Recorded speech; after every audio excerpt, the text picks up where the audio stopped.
এলাকার যে ছেলেটি কখনো খারাপ কাজ বা বাজে নেশা করেনি, কিন্তু আজকে সেই ছেলেটি এলাকার নাম করা নেশাখোর আর খারাপ কাজে লিপ্তি। যে ছেলেটি সিগারেট থাকা নিকোটিনের ধোঁয়া সহ্য করতে পারতো না, আজ সে সেই নিকোটিন তার চলার পথের সঙ্গী। সে এখন প্রতি রাতে ছাদের কোনায় গিয়ে নিকোটিনের আগুনে নিজেকে পুড়িয়ে শেষ করে ফেলে। যে ছেলেটি কলেজ, কোচিং কিংবা বন্ধুদের সাথে আড্ডা মেরে সবাইকে মাতিয়ে রাখতো, আজ সে একদম চুপ। কারোর সাথে কোনো কথা বলে না, একদম চুপ থাকে সব সময়। যে ছেলে অন্ধকারকে এবং কালো জিনিসকে অপছন্দ করত, আজ সে শপিং এ গেলে সব থেকে আগে কালো রংটি চয়েস করে আর প্রায় সময় সে অন্ধকারে থাকতে চায়। এছাড়া আরো অনেক ঘটনা আছে যা আমাদের চারপাশে ঘটে চলছে, হয়তো কারোটা প্রকাশ পায় আবার কারোটা প্রকাশ পায় না। এইভাবেই আমাদের সামনে ঘটে যাওয়া কর্মকাণ্ডগুলারে প্রতিক্রিয়া জানাই। প্রতিক্রিয়া হলো সাধারণ, এরকম ছেলেটা ভালো ছিল কিন্তু এখন রোজ সিগারেট খায়। ছেলেটা একদম নষ্ট হয়ে গেছে, রোজ মারাপিটার নেশা করে। এই ছেলে ছোট থেকে অনেক সম্মান করত, কিন্তু এখন সামনে বসে সিগারেট ধরায়। ছেলেটা খারাপ হবে কখনোই ভাবিনি, ইত্যাদি। আমরা ভেবে থাকি এসব ছেলেগুলো এইভাবে নষ্ট হওয়া আর বিগড়ে যাওয়ার খারাপ সঙ্গ একমাত্র দায়ী, কিন্তু কখনো কি জানতে চেয়েছি বা জানতে চেয়েছেন তাদের এই খারাপ হওয়ার পিছনে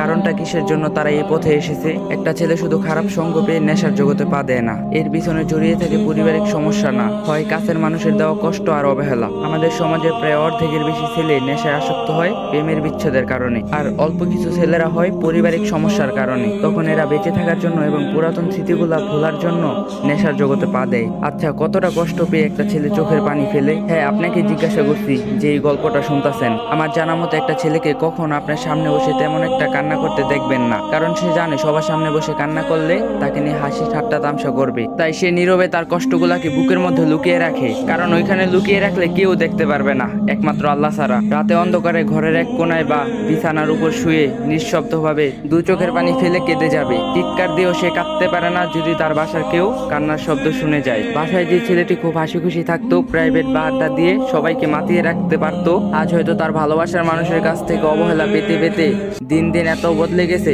যা কল্পনার করার বাইরে। আগের মতো আর কারোর সাথে মিশে না, মন মরা হয়ে সবসময় একা থাকতে চায়। তো গাইস, পার্ট 2 দিতে অনেক লেট হয়ে গেছে, তো আপনারা কিছু মনে করেন না।